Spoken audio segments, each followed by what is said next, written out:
أعوذ بالله من الشيطان الرجيم بسم الله الرحمن الرحيم تلك من أنباء الغيب نوحيها إليك ما كنت تعلمها أنت ولا قومك من قبل هذا فاصبر إن العاقبة للمتقين صدق الله العظيم. تلك من أنباء الغيب، یہ غیب کی باتوں میں سے ہیں اے نبی، نوحیہا الیک، جو ہم نے آپ کی طرف وحی کی ہیں، ما کنت تعلمها انت ولا قومک، آپ نہیں جانتے تھے ان باتوں کو، نہ آپ کی قوم اس سے پہلے، بس آپ صبر فرمائیں، بلا شبہ انجام پرہیزگار، اچھا انجام پرہیزگار لوگوں کے لیے ہی ہے۔ اس سے پہلے حضرت نوح علیہ السلام کا تفصیلی واقعہ بیان ہوا اور ان کی تبلیغ کا زمانہ 950 سال تھا۔ پھر ان کو اللہ نے حکم دیا کشتی بنانے کا، پھر کشتی بنائی گئی وغیرہ۔ جو ایمان والے تھے اللہ نے ان کو نجات دی، وہ کامیاب ہو گئے۔ جو مشرک تھے اور نوح علیہ السلام کو مذاق بناتے تھے وہ سارے ہلاک ہو گئے۔ تو اس آخری آیات میں 2-3 باتوں کا ذکر کیا۔ مین مقصد تو اس سے یہ ہے کہ اے نبی، آپ صلی اللہ علیہ وسلم آخری نبی کو اللہ تعالیٰ نے تسلی دینے کے لیے فرمایا کہ دیکھیں آپ کی بات لوگ نہیں مان رہے یا ایذا پہنچا رہے ہیں، مذاق بناتے ہیں، تو ایسے ہی حضرت نوح علیہ السلام جن کی تبلیغ کی عمر بہت بڑی ہے تو لوگوں نے نہیں مانا، بس 80-84 لوگوں نے مانا ہے، تو آپ بھی صبر کریں۔ صرف آپ کے ساتھ ہی یہ بات نہیں ہے کہ آپ لوگوں کو تبلیغ کرتے ہیں تو لوگ نہیں مانتے، آپ کے تو پھر بھی لوگ بات زیادہ مان رہے ہیں، آپ پریشان نہ ہوں اور صبر کریں، اور انجام جو ہے وہ متقی پرہیزگار لوگوں کے لیے ہے۔ دوسری بات اس میں یہ بتائی کہ اے نبی، یہ گزشتہ واقعات جو ہم آپ کو بتاتے ہیں، ان واقعات کے بارے میں آپ کو علم نہیں تھا، ہم نے آپ کو وحی کے ذریعے سے بتایا ہے، تب آپ کو علم ہوا۔ تو بات یہ ہے کہ جو بات بھی نبی کو بتائی جاتی ہے اللہ کی طرف سے وحی آتی ہے، وہ نبی کو علم ہوتا ہے۔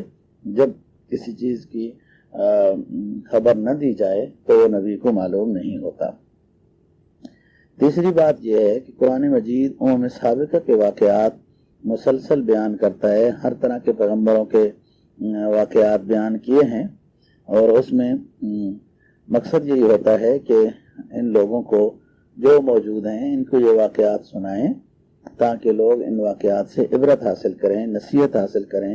جن گناہوں کی وجہ سے ان قوموں پر عذاب آیا ان گناہوں سے بچیں، اور ان میں جو پیغمبر کے ساتھ تھے لوگ، ان میں جو خوبیاں تھیں اور بات مانتے تھے، اتباع والے تھے، ایسے لوگوں کی گویا کہ زمرے میں آپ کے جماعت بھی داخل ہو، یعنی بات ماننے والے ہوں تو اللہ پاک نجات عطا کرتے ہیں۔ انجام کار، حسن انجام پرہیزگار لوگوں کے لیے ہی ہے۔ اس کے بعد پھر مسلسل چند نبیوں کا ذکر ہے، نوح علیہ السلام کے بعد بھی انشاءاللہ کل کے درس میں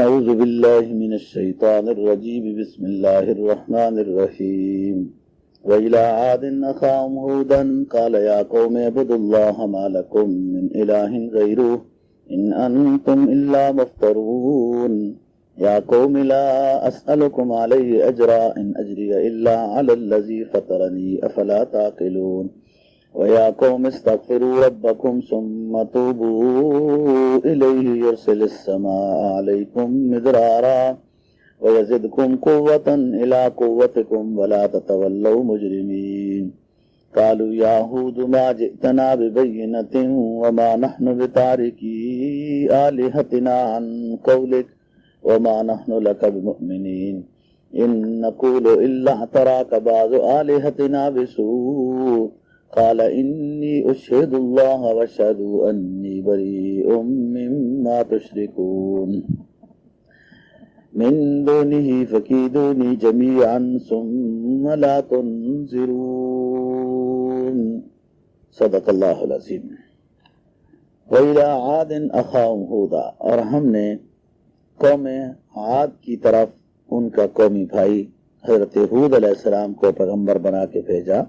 انہوں نے کہا کہ اے قوم، اللہ ہی کی عبادت کرو، تمہارے لیے اللہ کے علاوہ کوئی معبود نہیں۔ ان انتم الا مفترون، تم کہاں بھٹکتے جا رہے ہو، جھوٹ کی طرف چلتے جا رہے ہو۔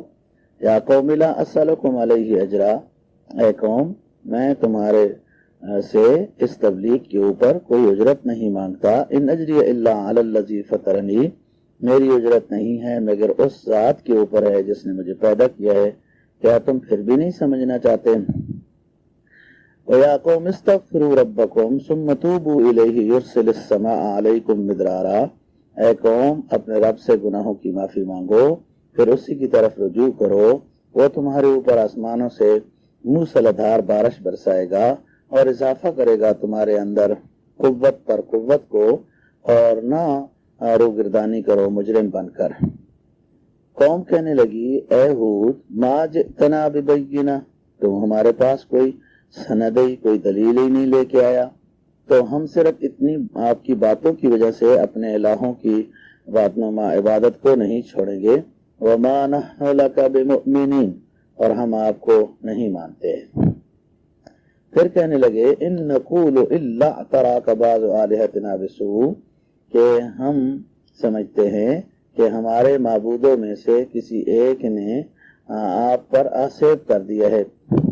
ہود علیہ السلام نے بتایا، انی اشہد اللہ، میں اللہ کو گواہ بناتا ہوں اور تم بھی گواہ بنو کہ میں ان چیزوں سے جن کے ساتھ تم اللہ کو شریک ٹھہراتے ہو، اللہ کے علاوہ دوسروں کو شریک ٹھہراتے ہو، میں ان سے بری ہوں۔ فکیدونی، گو تم میرے بارے میں سارے مل کر جو پروگرام کرنا ہے کر لو، ثم لا تنظرون، اور مجھ کو مہلت نہ دو۔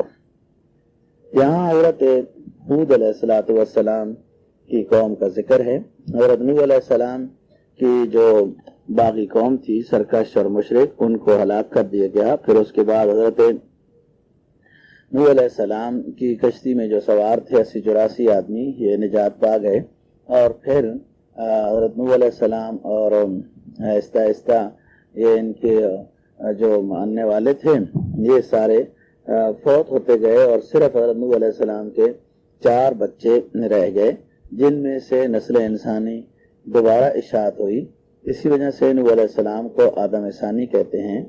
بہرحال دوبارہ ایک عرصے تک تو یہ لوگ ٹھیک رہے، لیکن پھر جو ان کے بڑے حضرت ہود علیہ السلام کی قوم کے ایک بڑے ہاتھ گزرے ہیں، ان کی قوم کی طرف حضرت ہود علیہ السلام کو پیغمبر بنا کے بھیجا گیا۔ انہوں نے پھر شرک شروع کر دیا تھا، اور یہ مسلسل ان کو سمجھاتے رہے، لیکن قوم کے چند لوگوں نے ایمان لایا ہود علیہ السلام پر، تو اکثر یہاں بھی حد درم ہی لوگ تھے۔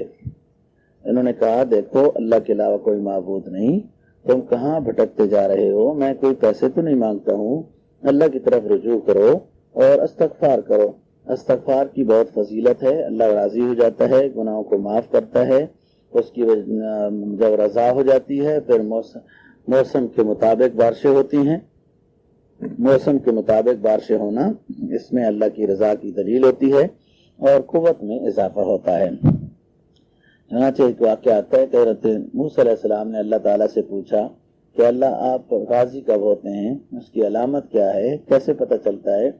تو اللہ تعالیٰ نے فرمایا کہ اے موسیٰ، جب موسم کے مطابق بارشیں ہوں اور وہاں کے سخی لوگ جو ہیں، وہاں کے مالدار لوگ سخی سخاوت کریں اور غریبوں کا خیال کریں، تو یہ میری رضا کی دلیل ہے۔ اور عرض کیا اللہ کہ اے اللہ آپ کی ناراضگی کی علامت کیا ہے؟ تو فرمایا کہ جب موسم کے مطابق بارشیں نہ ہوں اور وہاں کے مالدار لوگ مسلوٹ گسوٹ میں لگے رہیں اور غریبوں کا خیال نہ کریں، یعنی بخل کریں، تو یہ میری ناراضگی کی دلیل ہے۔ تو بات یہ ہے کہ اللہ تعالیٰ استغفار سے راضی ہو جاتا ہے، خواہ کتنے بڑے گناہوں کو، فروش شرک کو توبہ کریں، ایمان لائیں اور استغفار کریں، سب معاف ہو جائیں گے۔ قوم کو جب سمجھایا کہ استغفار کرو تو آگے سے کہنے لگے کہ آپ کے پاس کوئی دلیل ہی نہیں ہے پیغمبر ہونے کی، اور ہم تو آپ کی ان باتوں کی وجہ سے بت پرستی کو نہیں چھوڑیں گے۔ ہمیں تو یہ اندازہ ہو رہا ہے کہ آپ بار بار کہتے ہیں بتوں کو چھوڑ دیں، بتوں کی بات چھوڑ دیں، تو ہمارے معبودوں نے آپ کو تو کوئی بد دعا دے دی ہے، آپ پر آسیب کر دیا ہے کہ آپ ان کے خلاف باتیں کرتے ہیں۔ حضرت ہود علیہ السلام نے باتیں سنی، کہا ٹھیک ہے تم نہیں مانتے ہو تو میرا اللہ گواہ ہے، تم بھی گواہ ہو جاؤ کہ میں جس طرح تم شرک کرتے ہو اس طرح میں تمہارے ساتھ شرک میں شریک نہیں ہوں، بس جو میرے بارے میں کرنا ہے کر لو، مجھے مہلت نہ دو۔ اب بے وقوف لوگ ہیں. سمجھنے کی بات یہ ہے کہ معبودوں نے اگر بد دعا دی ہے تو ایسی بد دعا دی ہے کہ بھائی معبودوں کے خلاف بات کرنا. بھائی معبودوں نے اگر بد دعا دی تو ایسی ہونی چاہیے کہ یہ بول ہی نہ سکیں یا ان کا تذکرہ ہی نہ کریں. یہ عجیب بد دعا ہے کہ معبودوں نے بد دعا دی تو اس بد دعا کی وجہ سے حضرت ہود علیہ السلام ان معبودوں کے خلاف ہی بات کرتے ہیں. بہرحال انسان جب توحید سے دور جاتا ہے شرک کر کر کے تو فطرت سلیم سلب ہو جاتی ہے. پھر اسے سمجھ نہیں آتا کہ کیا ہو رہا ہے کیا نہیں ہو رہا. ظاہر ہے ایک بندہ جو پتھروں کے سامنے جھکتا ہو اور خود ان کو تراش کے بت بناتا ہو تو اس کی عقل کہاں درست رہ سکتی ہے. اللہ سمجھ نصیب فرمائے. اعوذ باللہ من الشیطان الرجیم بسم اللہ الرحمن الرحیم. انی توکلت علی اللہ ربی وربکم ما من دابۃ الا هو آخذ بناصیتها ان ربی علی صراط مستقیم. فإن تولوا فقد أبلغتكم ما أرسلت به إليكم ويستخلف ربي قوما غيركم ولا تضرونه شيئا إن ربي على كل شيء حفيظ. ولما جاء أمرنا نجينا هودا والذين آمنوا معه برحمة منا ونجيناهم من عذاب غليظ. وَتِلْكَ عَادٌ جَحَدُوا بِآيَاتِ رَبِّهِمْ وَعَصَوْا رُسُلَهُ وَاتَّبَعُوا أَمْرَ كُلِّ جَبَّارٍ عَنِيدٍ. وَأُتْبِعُوا فِي هَذِهِ الدُّنْيَا لَعْنَةً وَيَوْمَ الْقِيَامَةِ أَلَا إِنَّ عَادًا كَفَرُوا رَبَّهُمْ أَلَا بُعْدًا لِعَادٍ قَوْمِ هُودٍ. صدق اللہ العظیم. انی توکلت علی اللہ ربی وربکم. حضرت ہود علیہ السلام نے قوم کی جواب میں جو باتیں فرمائیں ان میں سے یہ بھی کہ میں اپنے رب پر بھروسہ رکھتا ہوں جو تمہارا بھی رب ہے اور میرے رب کے قبضے میں تم سب کی پیشانیاں ہیں. کوئی جانور ایسا نہیں ہے مگر یہ کہ میرے رب ان کی پیشانیوں کو پکڑنے والا ہے. بلا شبہ میرا رب علی صراط مستقیم سیدھی راہ پر ہے یعنی ہمیں سیدھے راستے کی طرف رہنمائی کرتا ہے. فَإِن تَوَلَّوْا فَقُلْ حَسْبِيَ اللَّهُ. اگر تم نے روگردانی کی تو فقط ابلغتکم ما ارسلت به الیکم. میں نے تمہیں تبلیغ کر دی جو اللہ نے مجھے وہی بھیجی ہے تمہارے لیے. اور وَيَسْتَخْلِفُ رَبِّي قَوْمًا غَيْرَكُمْ. میرا رب تمہارے بدلے میں کوئی اور قوم کو پیدا کر دے گا. تم اللہ کو ذرہ برابر کچھ بھی نقصان نہیں پہنچا سکتے ہو. بلا شبہ میرا رب ہر چیز پر نگہبان ہے. جب ہمارے عذاب کا فیصلہ آیا تو ہم نے ہود علیہ السلام اور ان کے ماننے والوں کو اپنے خصوصی رحمت سے بچا لیا اور نجات دی ہم نے ان کو ایک بڑے عذاب سے. تلک عاد، یہ قوم عاد ہے. جحدوا بآیات ربہم، انہوں نے اپنے رب کی نشانیوں کی یعنی آیات کی تکذیب کی، انکار کیا اور رسولوں کی نافرمانی کی. واتبعوا امر کل جبار عنید، اور اتباع کی ہر ایسے آدمی کے بات کی جو سرکش اور ضدی تھا. وَأُتْبِعُوا فِي هَذِهِ الدُّنْيَا لَعْنَةً وَيَوْمَ الْقِيَامَةِ. اس دنیا میں ان کے اوپر لعنت ڈالی گئی اور قیامت میں بھی لعنت ہوگی. سنو قوم ہود یعنی عاد جو ہے یہ انہوں نے اپنے رب کی نافرمانی کی اور کفر کیا. سنو بعدا لعاد قوم ہود، ہلاکت ہے عاد کے لیے جو حضرت ہود علیہ السلام کی قوم تھی.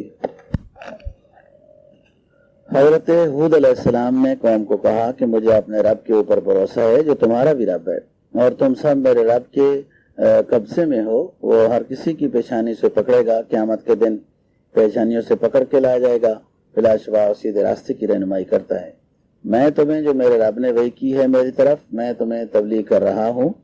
اور اللہ تعالیٰ اگر نہیں مانو گے، ضد کرو گے تو تمہاری جگہ پہ کوئی دوسری قوم آباد کرے گا جیسے تمہیں دوسروں کی جگہ پر آباد کیا ہے. وَلَا تَضُرُّونَهُ شَيْئًا، اللہ کو ذرا برابر بھی کوئی تم نقصان نہیں پہنچا سکتے ہو، وہ ہر چیز پر نگہبان ہے. چنانچہ اللہ تعالیٰ نے حضرت ہود علیہ السلام اور اس کے ماننے والوں کو نجات دی اور یہ قوم جو ہٹ درم تھی ان کو تباہ کر دیا. ان کے اوپر عذاب آیا اور سب ختم ہو گئے، اوندا بھل گر گئے. تو اللہ تعالیٰ نے فرمایا کہ دیکھو رحمت سے دوری ہے، ہلاکت اور پھٹکار ہے عاد کے لیے جو حضرت ہود علیہ السلام کی قوم تھی. اللہ سمجھ نصیب. اعوذ باللہ من الشیطان الرجیم بسم اللہ الرحمن الرحیم. وإلى ثمود أخاهم صالحا قال يا قوم اعبدوا الله ما لكم من إله غيره وأنشأكم من الأرض واستعمركم فيها فاستغفروا ثم توبوا إليه إن ربي قريب مجيب قالوا يا صالح قد كنت فينا مرجوا قبل هذا تنهانا أن نعبد ما يعبد آباؤنا وإننا لفي شك مما تدعونا إليه مريب قال يا قوم أرأيتم إن كنت على بينة من ربي وآتاني منه رحمة فمن ينصرني من الله إن عصيته فما تزيدونني غير تخسير ويا قوم هذه ناقة الله لكم آية فذروها تأكل في أرض الله ولا تمسوها بسوء فيأخذكم عذاب قريب فعقروها فقال تمتعوا في داركم 3 أيام ذلك وعد غير مكذوب فلما جاء أمرنا نجينا صالحا والذين آمنوا معه برحمة منا ومن خزي يومئذ إن ربك هو القوي العزيز وأخذ الذين ظلموا الصيحة فأصبحوا في ديارهم جاثمين كأن لم يغنوا فيها ألا إن ثمود كفروا ربهم ألا بعدا لثمود صدق الله العظيم وإلى ثمود أخاهم صالحا اور حضرت صالح علیہ السلام کو قوم ثمود کی طرف ان کے قوم بھائی ہیں یہ پیغمبر بنا کے بھیجا۔ حضرت صالح علیہ السلام نے فرمایا اے قوم اللہ کی بات کرو، تمہارے لیے اللہ کے علاوہ کوئی معبود نہیں، وہ انشاکم من الارض، اس نے تم کو زمین میں بسایا پھیلایا، واستعمرکم فیہا، اور اس زمین میں تمہیں آباد کیا، پس اس سے گناہوں کی معافی چاہو، ثم توبوا الیہ، اور اسی کی طرف رجوع کرو، بلا شبہ میرا رب قریب بھی ہے اور دعا کو قبول کرنے والا ہے۔ قوم کہنے لگی آگے سے یا صالح قد کنت فینا مرجوا، آپ تو ہمارے اندر ایسے تھے کہ ہم نے آپ کے بارے میں امیدیں لگائی ہوئی تھی اس سے پہلے، کیا تو ہمیں منع کرتا ہے اس بات سے کہ ان کی عبادت ہم نہ کریں جن کی آباء و اجداد ہماری عبادت کرتے تھے؟ بلا شبہ ہم تو آپ کے بارے میں جس کی طرف تو ہمیں بلا رہا ہے واضح طور پر شک میں ہیں۔ حضرت صالح علیہ السلام نے فرمایا اے قوم بھلا دیکھو، تو اگر مجھ کو سمجھ مل چکی ہے میں اپنے رب کی طرف سے اور میں اللہ کی طرف سے اپنے خصوصی رحمت پر ہوں، مجھے اللہ نے رحمت عطا کی، تو کون تمہیں اللہ کے عذاب سے بچائے گا؟ ان عصیتہ فمن ینصرنی من اللہ، کون مجھے اللہ کے عذاب سے بچائے گا اگر میں نے اللہ کی نافرمانی کی؟ وما تزیدوننی غیر تخسیر، تم میرے اندر اضافہ سوائے نقصان کے نہیں کر سکتے ہو۔ اے قوم دیکھو تمہارے کہنے کے اوپر یہ معجزہ آیا ہے، اللہ کی طرف سے اونٹنی آئی ہے تمہارے لیے نشانی، اس کو چھوڑ دو، یہ زمین میں اللہ کی زمین میں کھائے گی پیے گی، اور اس کو بری نیت سے ہاتھ نہ لگاؤ ورنہ تمہیں جلدی عذاب پکڑ لے گا۔ چنانچہ انہوں نے اس کے پاؤں کو کاٹ لیا تو حکم ہوا کہ صالح علیہ السلام نے بتایا کہ اب رہ سکتے ہو اپنے گھروں میں 3 دن، اور یہ ایسا اللہ کا وعدہ ہے کہ جھوٹا نہیں ہو سکے گا۔ ہمارا عذاب کا فیصلہ آ گیا، بہرحال ہم نے نجات دی صالح علیہ السلام اور اس کے ساتھ ایمان والوں کو اپنی خصوصی رحمت سے، ومن خزي يومئذ، اور اس دن کی رسوائی سے بھی ہم نے نجات دی، بلا شبہ آپ کا رب وہ قوی ہے، زبردست ہے۔ پکڑ لیا ان لوگوں کو جنہوں نے ظلم کیا ہے چیخنے، اور ہو گئے اپنے گھروں کے اندر اوندھے بال گرنے والے، ایسے ہوئے گویا کہ اس میں تھے ہی نہیں۔ سنو قوم ثمود کہ انہوں نے اپنے رب کی نافرمانی کی، اور سنو کہ دوری ہے رحمت سے، پھٹکار ہے قوم ثمود کے لیے۔ بات ہو رہی تھی اس سے پہلے حضرت ہود علیہ السلام کی قوم کی، انہوں نے بھی نہیں مانا جب اکثر نے، تو ان کے اوپر سخت ہوا کا عذاب آیا، اور ان کے اندر وہ ہوا داخل ہوتی تھی جس سے ان کے دل پھٹ جاتے تھے۔ آج کے درس میں حضرت صالح علیہ السلام کی قوم ثمود کا ذکر ہے۔ انہوں نے بھی اسی طرح ہی اللہ کی نافرمانی کی۔ جب حضرت ہود علیہ السلام کو اللہ نے نجات دی اور اس کے ساتھ چند ایمان والے بندے بچ گئے تھے، حضرت ہود علیہ السلام پھر دنیا سے چلے گئے، اور آہستہ آہستہ وہ ایمان والے بھی دنیا سے رخصت ہو گئے۔ اس کے پیچھے جو ان کی نسل چلی، ان میں سے پھر ایک بڑے تھے ثمود، اسی کی طرف قوم کی نسبت ہونے لگی جس کو قوم ثمود کہا جانے لگا۔ یہ قوم عاد قوم ثمود ارم کی قسم میں اولاد میں سے ہیں، اور ارم ہی جو ہے وہ شداد جو ایک بادشاہ گزرا ہے بڑا، جس نے جنت بھی بنوائی تھی اور نصیب نہیں ہوا تھا جنت میں رہنا، وہ اسی قوم کا آدمی ہے۔ بہرحال جو بچے لوگ، ان میں سے جو بڑا ایک سردار تھا اس کا نام سمود تھا، اس کی طرف یہ قوم منسوب ہونے لگی۔ پھر ان کی طرف اللہ تعالیٰ نے حضرت صالح علیہ السلام کو پیغمبر بنا کے بھیجا، ان کو سمجھایا خوب، لیکن قوم نہیں مانی۔ انہوں نے بتایا کہ دیکھو اس جگہ پر پہلے کوئی اور لوگ آباد تھے، اب اللہ نے تمہیں آباد کیا ہے، اس کی عبادت کرو، اس سے گناہوں کی معافی چاہو، اس کی طرف رجوع کر کے رہو، اللہ دعاؤں کو سننے والا ہے، قبول کرنے والا ہے۔ تو کہنے لگے اے صالح، آپ تو ہمارے درمیان امید والے بندے تھے، ہم تو نہیں امید رکھتے تھے کہ آپ ہمیں آباء و اجداد کے ان معبودوں کی عبادت سے روکیں گے، ہم تو شک کر رہے ہیں آپ پتہ نہیں صحیح بھی ہیں نہیں۔ صالح علیہ السلام نے بتایا دیکھو مجھے اللہ نے دلیل عطا کی ہے، سمجھ عطا کی ہے، پیغمبر بنایا ہے، میں تمہاری بات کو نہیں مانوں گا، بس اللہ کی طرف سے جو وحی آ رہی ہے اس کی تبلیغ کروں گا۔ اگر میں توحید کی بات کو، اللہ کے راستے کو چھوڑتا ہوں تو اللہ مجھ پر عذاب نازل کرے گا، اور پھر کون مجھے بچا سکتا ہے اللہ کے عذاب سے؟ فما تزیدوننی غیر تقصیر، بس تم میرے اندر اضافہ نہیں کر سکتے ہو سوائے نقصان کے، تو چلو جو کرنا ہے کر لو۔ بہرحال قوم آگے سے کہنے لگی کہ آپ ایک پتھر میں سے گابن اونٹنی نکالیں، جیسے وہ پیدا ہو، پتھر سے پیدا ہو، اور جیسے پیدا ہو تو اس میں سے وہ حمل والی ہو، فوراً اسے بچہ پیدا ہو۔ چنانچہ قوم کو سمجھایا کہ دیکھو یہ مطالبہ کر رہے ہو معجزے کا، اللہ یہ معجزہ دکھا لیں گے، پھر اگر تم نے نہیں مانا تو نہ اللہ کی طرف سے عذاب آئے گا۔ بہرحال قوم نے کہا مانیں گے، انہوں نے دعا کی، اونٹنی پیدا ہو گئی۔ فرمایا ہاذی ناقۃ اللہ لکم آیۃ، یہ ہے تمہارے لیے اونٹنی نشانی ہے اللہ کی طرف سے، یہ کھائے پیے گی، چلے پھرے گی، اس کو بری نیت سے نہ پکڑنا۔ پھر بھی آسانی فرمائی، انہوں نے نہیں مانا قوم نے، انہوں نے کہا چلو کوئی بات نہیں، نہیں مانا، عذاب نہیں آئے گا، تم اس اونٹنی کے ساتھ کوئی زیادتی نہ کرنا۔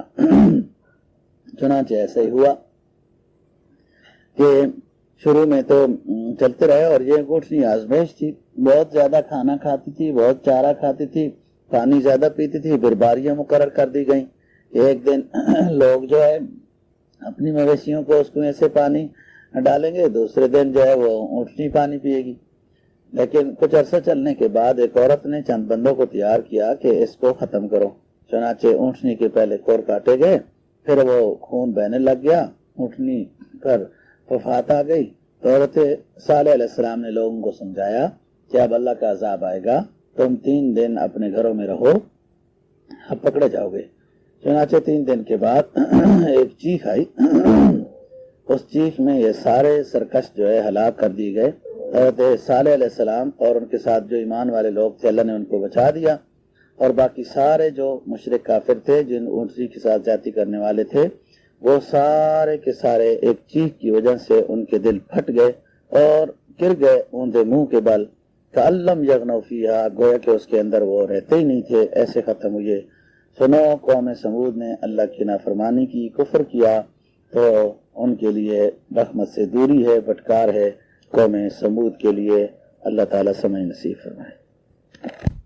اعوذ باللہ من الشیطان الرجیم، بسم اللہ الرحمن الرحیم۔ وَلَقَدْ جَاءَتْ رُسُلُنَا إِبْرَاهِيمَ بِالْبُشْرَىٰ قَالُوا سَلَامًا قَالَ سَلَامٌ فَمَا لَبِثَ أَن جَاءَ بِعِجْلٍ حَنِيذٍ فَلَمَّا رَأَىٰ أَيْدِيَهُمْ لَا تَصِلُ إِلَيْهِ نَكِرَهُمْ وَأَوْجَسَ مِنْهُمْ خِيفَةً قَالُوا لَا تَخَفْ إِنَّا أُرْسِلْنَا إِلَىٰ قَوْمِ لُوطٍ۔ صدق اللہ العظیم۔ البتہ تحقیق ہمارے فرشتے ابراہیم علیہ السلام کو ملنے کے لیے آئے، خوشخبری لے کر آئے، اور انہوں نے کہا السلام علیکم۔ ابراہیم علیہ السلام نے جواب دیا وعلیکم السلام۔ فما لبث، وہ تھوڑے سے نہیں ٹھہرے، تھوڑی دیر ابھی نہیں گزری تھی کہ وہ ایک بینا ہوا گائے کا بچہ تلا ہوا لے کے آ گئے۔ فلما رأى أيديهم، جب دیکھا ابراہیم علیہ السلام نے ان کے ہاتھوں کو کہ لا تصل الیہ، وہ کھانے کی طرف نہیں اٹھ رہے، نکرہم، تو انہوں نے محسوس کیا ابراہیم علیہ السلام نے، وأوجس منهم خیفہ، اور ان کی وجہ سے اپنے دل میں ڈر محسوس کرنے لگے کہ یہ کیسے مہمان ہیں، کھانا نہیں کھاتے۔ قالوا لا تخف، انہوں نے کہا کہ نہ ڈریں، بلا شبہ ہم بھیجے گئے ہیں، فرشتے ہیں، قوم لوط کی طرف ہم بھیجے گئے ہیں۔ اس سے پہلے حضرت صالح علیہ السلام کی قوم کا ذکر ہے، چنانچہ اللہ تعالیٰ نے صالح علیہ السلام اور ان کے ماننے والوں کو بچا لیا، باقی لوگ سارے ختم ہو گئے۔ پھر حضرت صالح علیہ السلام بھی دنیا سے چلے گئے، ان کے ماننے والے بھی آہستہ آہستہ ختم ہو گئے۔ پھر اس کے بعد پیچھے جو قوم آئی، وہ لوگ جو آباد ہوئے وہ شرک کرنے لگ گئے۔ ان کی طرف حضرت ابراہیم علیہ السلام کو اللہ تعالیٰ نے پیغمبر بنا کے بھیجا۔ وَلَقَدْ جَاءَتْ رُسُلُنَا إِبْرَاهِيمَ بِالْبُشْرَىٰ قَالُوا سَلَامًا۔ ابراہیم علیہ السلام لوگوں کو تبلیغ کرتے رہے، لمبا واقعہ قرآن مجید نے کئی مقام پہ بیان کیا ہے۔ چنانچہ حضرت ابراہیم علیہ السلام کے پاس فرشتے آئے، نوجوان لڑکوں کی صورت میں سلام کیا۔ ابراہیم علیہ السلام نے جواب دیا اور جلدی سے گائے کا بچہ بھون کے لے آئے۔ یہاں پر ایک بات تو یہ ہے کہ ابراہیم علیہ السلام بہت زیادہ مہمان نواز تھے اور سخی تھے، فوراً تھوڑی ہی دیر میں گائے کا بچہ بھون کے لے آئے۔ یہاں پر ان کی سخاوت کا اندازہ ہوتا ہے کہ مہمانوں سے کھانے پینے کا پوچھا ہی نہیں، بس جو ٹائم تھا اس کے مطابق بھون کر لے آئے۔ یہی ایک طریقہ سخی آدمی کا ہونا چاہیے۔ دوسری بات یہ ہے کہ ابراہیم علیہ السلام اللہ کے پیغمبر ہیں، جلیل القدر پیغمبر ہیں، اللہ کے خلیل ہیں، لیکن وہ نہیں سمجھ سکے کہ یہ فرشتے ہیں یا انسان ہیں، یعنی کہ اللہ تعالیٰ کی طرف سے جو علم پیغمبروں کو عطا ہو، پیغمبر عالم الغیب نہیں ہوتے، ورنہ اگر ابراہیم علیہ السلام جانتے ہوتے کہ یہ فرشتے ہیں تو ان کے لیے کھانا گائے کا بچہ بھون کر نہ لاتے۔ چنانچہ ابراہیم علیہ السلام نے جب ان کو دیکھا کہ یہ کھانے کی طرف ہاتھ نہیں اٹھا رہے تو نکرہم وأوجس منہم خیفہ، محسوس کیا اور ڈرنے لگے کہ یہ کیسے مہمان ہیں جو کھانا نہیں کھاتے ہیں، اس کا مطلب یہ ہم سے ناراض ہیں، یہ تو کوئی غلط لوگ ہیں، کھانا کیوں نہیں کھاتے ہیں۔ تو وہ فرشتے سمجھ گئے کہ اللہ کا خلیل پریشان ہو رہا ہے، تو ان فرشتوں نے بتا دیا کہ لا تخف انا ارسلنا الی قوم لوط، اے اللہ کے خلیل آپ ڈرے نہیں، ہم فرشتے ہیں، ہمیں قوم لوط کی طرف عذاب بنا کر بھیجا گیا ہے اور آپ کے لیے ہم بیٹے کی خوشخبری دینے آئے ہیں، جس پر اگلی آیت میں آئے گا۔ تو وہ ان کی بیگم کہنے لگی ہوئے کیسے ہوگا بچہ؟ بہرحال انہوں نے کہا آپ اللہ کی رحمت سے کیسے تعجب کرتی ہیں، اللہ نے یہ فیصلہ کر دیا ہے تمہیں بیٹا عطا کرے گا، اللہ سمجھ نصیب۔